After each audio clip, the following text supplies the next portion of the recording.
No Evangelho de Jesus, entre os muitos fatos veementes, há uma narrativa muito bonita. Ele estava com os amigos, visitando as aldeias, as cidades da Galileia. E ao entardecer, eles pararam numa aldeia, porém Jesus ficou do lado de fora, em uma pérgola. E os discípulos foram à cidade para comprar víveres. Enquanto ele estava ali, o sol ia declinando, aproximou-se um rapaz, animado, jovial, olhou para ele e reconheceu que ele era um ser transcendental, porque logo lhe perguntou assim: Senhor, o que é necessário fazer para entrar no reino dos céus? E Jesus lhe disse: renunciar a tudo aquilo que possa prejudicar o caráter e seguir-me hoje. O rapaz teve um choque. E disse: olha, eu sou capaz de renunciar a muitos dos erros da minha idade. Sou capaz de seguir os mandamentos, amar ao Pai, não furtar, não ter uma vida desregrada. Eu posso fazer tudo isto, mas não poderei seguir-te imediatamente, porque amanhã vai haver uma corrida em Cesareia, que é até hoje uma cidade muito importante, à beira-mar. E então vai haver essa corrida de quadrigas. E eu sou um desportista acostumado a grandes corridas. Sou israelita e vamos competir com os romanos. Então eu quero ter o prazer de humilhá-los, porque vou ganhar na corrida. Eu importei animais árabes e estou preparado com as parelhas. Então estou ansioso para que chegue amanhã. Aliás, que pena, porque nesse momento nós vamos ter um jantar com os demais amigos. Eu depois te procuro. Jesus disse: mas depois será tarde demais. Não, eu sou jovem. Tu és jovem também. Então, desculpa-me. Eu irei viver esta noite, esta festa. Amanhã correrei e depois da vitória eu te vou seguir. Jesus olhou para ele, sorriu triste e disse: como é difícil a um rico entrar no reino dos céus. Os discípulos chegaram e notaram que ele estava melancólico e ainda viram o jovem partir. Perguntaram e ele disse: é muito difícil a renúncia dos ricos. Renunciar ao que se tem é muito difícil. Ele prosseguiu. E o jovem, no dia seguinte, foi para a disputa. Eram carros com 4 cavalos. E a disputa havia atraído pessoas de toda parte, tanto de Roma como de Israel.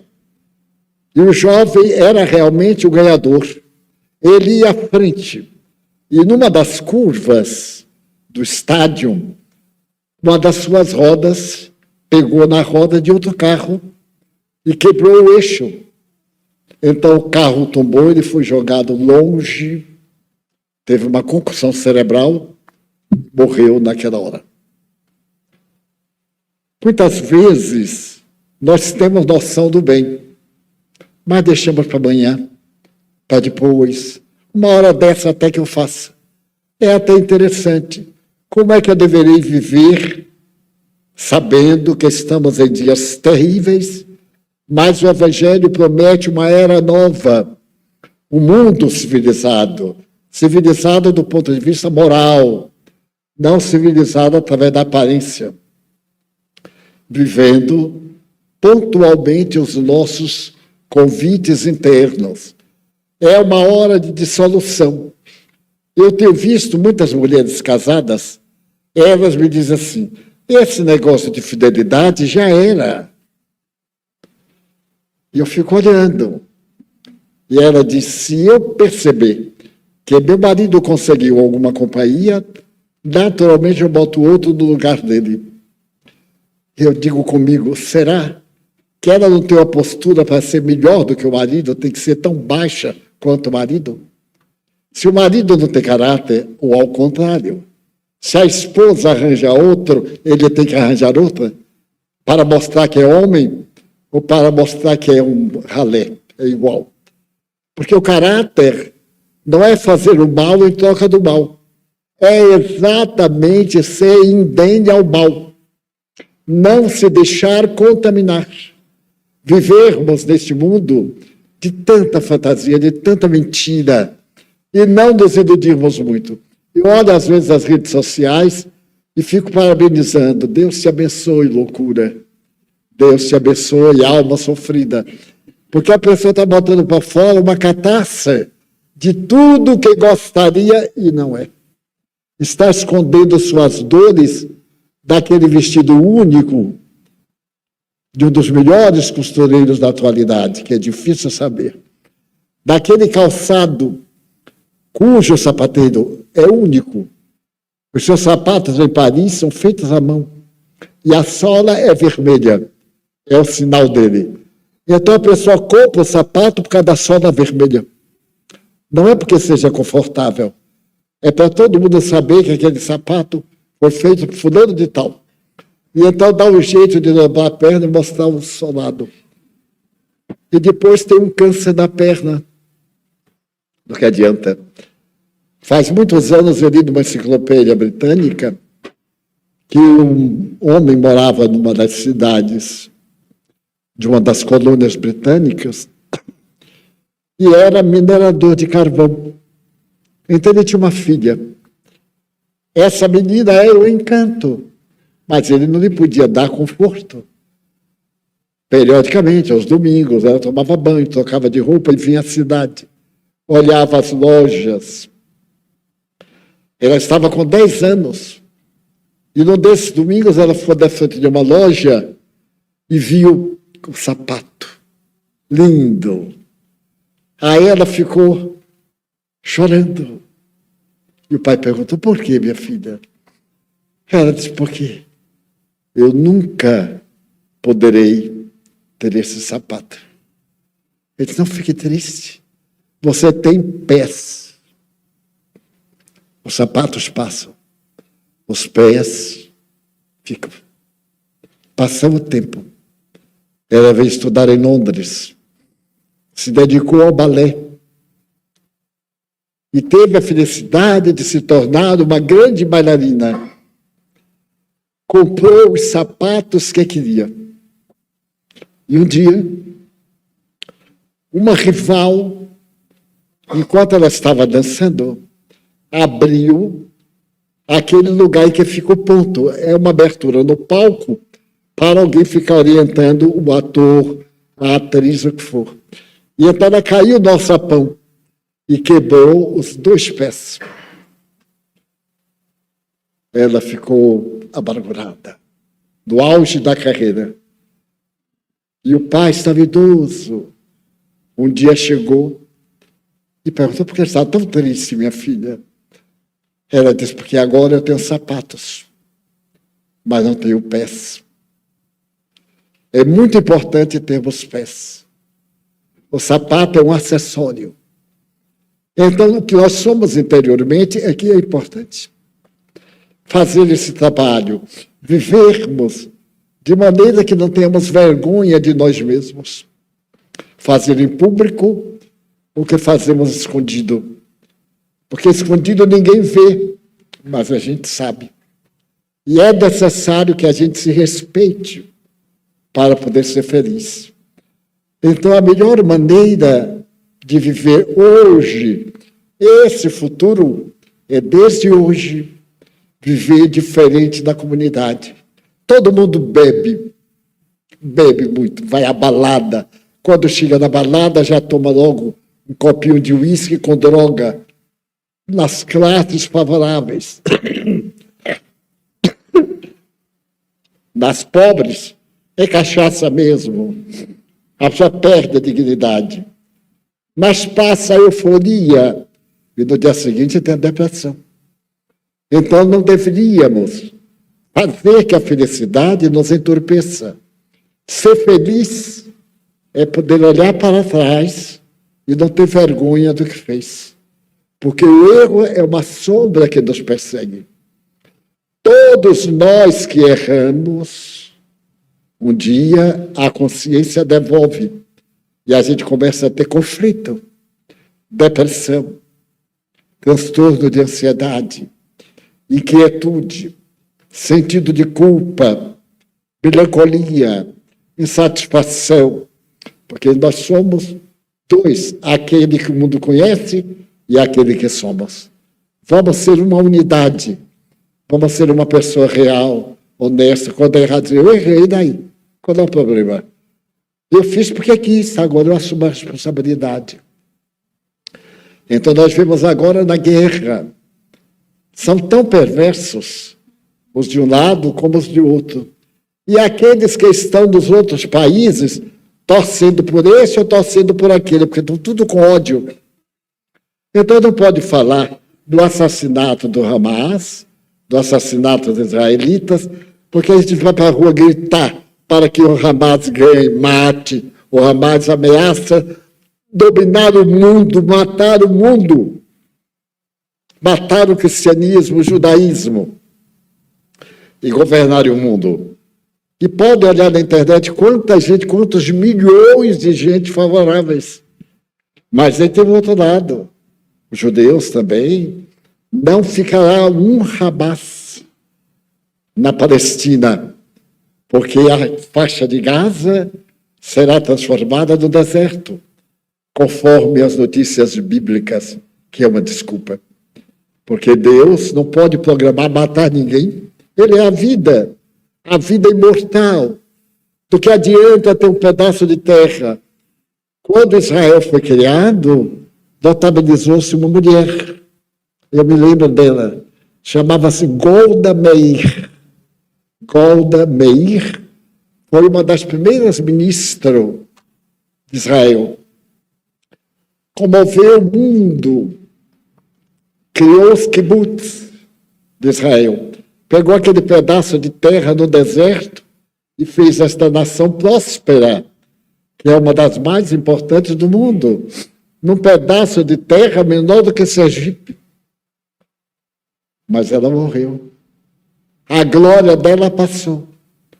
E essa guerra não é só do primeiro-ministro do Hamas ou do primeiro-ministro da Palestina ou de Israel. É do ódio de todos nós. Eu vejo o rosto de ódio das pessoas correndo na rua, matar o judeu. O povo de um país próximo da Rússia soube que o judeu chegou de avião. E como são muçulmanos, foram para a frente do hotel onde supunham que ele ia ficar. Mais de 5.000 pessoas para matar um pobre judeu. Então a guerra somos nós. Não adianta censurar nem os crimes hediondos do Hamas, nem o desforço de Israel.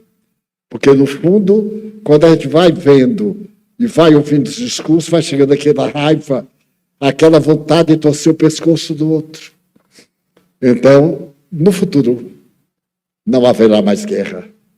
Nós estaremos sofrendo tanto que não haverá mais guerra. Essa é uma das grandes feridas da alma nossa. Porque a guerra, por causa do nosso orgulho, o egoísmo.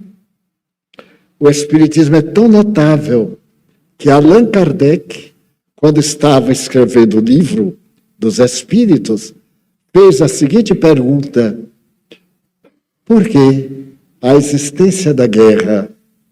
Os Espíritos responderam, note o detalhe, predominância da natureza animal sobre a natureza espiritual do homem e desbordar das paixões. Então, se nós domarmos as más inclinações, haverá paz.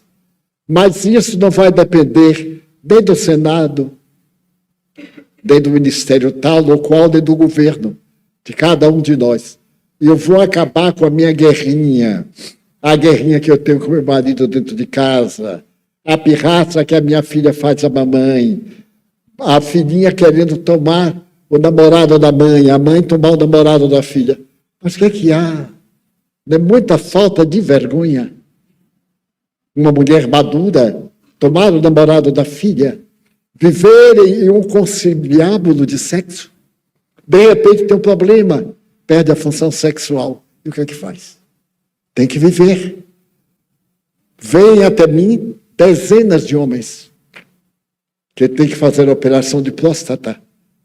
E um me disse, Divaldo, eu tenho 40 anos. Eu disse, daí? Não poderei mais exercer a minha faculdade masculina. E eu digo, mas tem a sua vida. E a sua vida não é essa função. Mas que serve de mim? Eu vou me matar. Eu digo, mate-se. Porque vai reencarnar muito pior. Você pensa que com essa ameaça Deus fica com pena de você? Ou com medo? Vou me matar, Deus vai ver. Vai ver mesmo, ele vai esperar. E você vai recomeçar tudo 1000 vezes. Então só há o meio. Paz interior, tenho câncer de próstata. É da vontade de Deus, o que é que eu posso fazer? Eu faço a terapia, tenho cuidado, tomo passes, oro, peço que os mentores substituam as minhas células. As células se renovam a cada 24 horas. Então, que ela se renova, a doente morra e a saudável se multipliquem. Matematicamente é fácil, mas na realidade do organismo não. A célula cancerosa sempre contamina a outra e produz uma quantidade imensa em detrimento das células normais. Assim também do ponto de vista moral, mental, eu não deixo que a guerra me perturbe. Não tenho nada com a guerra. Eu sou de paz, lamento, oro, mas não me envolvo. Eu tenho visto pessoas que ficam com o telefone comendo e olhando tiro, comendo e olhando. Está na guerra. Muito nervoso, mas é o que procurou. Então procuro uma coisa melhor. Faça uma prece. Procuro uma pessoa idosa que está doente, sozinha. Já vi o número de pessoas idosas sozinhas, doentes. Eu estive doente um tempo. E então eu imaginava, eu sou solteiro, não tenho filhos, não tenho irmão, não tenho pai, não tenho tio, não tenho primo, não tenho avô, não tenho nada. Só tinha a doença. Então eu dizia assim, meu Deus, como deve ser horrível para uma pessoa doente não ter alguém para se queixar. Porque o melhor da doença é a gente poder queixar. Diz assim, Deus e ele é que sabe. Aí faz o bem. Uma queixa melhora qualquer dor. Então a pessoa pergunta, está doendo? Está doendo. Não é? Ninguém diz assim, não está não, está até melhor. Então, vamos viver desde agora a simpatia, a fraternidade. E quando eu tiver antipatia por alguém, a gente olha rindo e faz assim, miserável. Que ternura eu tenho por ti. Vai terminar gostando. Permita eu contar uma historinha bem rápida. Uma moça chinesa casou. E na China, as esposas têm que tratar muito bem a sogra. E a sogra é Deus te abençoe, terrível. Tem que cuidar da sogra, tem que lavar os pés da sogra, tem que dar comida à sogra. Tem que fazer tudo, porque senão ela toma o filho de volta. E uma moça casou-se muito bem. O rapaz era maravilhoso, mas mamãe era uma coisa. E a moça fez tudo para agradar a velhota. E a velhota cada vez pior, porque via que o filho estava gostando mais da outra. E ela então disse, não aguento. Eu tenho que me vingar dessa velha. Soube que havia um feiticeiro. Naquele tempo que havia um feiticeiro. Hoje há muito mistificador aí, até na televisão anuncia, eu devolvo o seu amor dentro de 3 dias. Eu já tive vontade de fazer uma consulta para ver se me arranja um amor dentro de 3 dias. Bom, e então ela foi um feiticeiro. O feiticeiro ouviu-a e disse, olha, podemos matá-la. Ela disse, eu quero matá-la. Então eu vou lhe dar um chá. Agora, para que ninguém suspeite, você vai dar o chá cada dia, uma porção. Dentro de 20 dias ela está morta.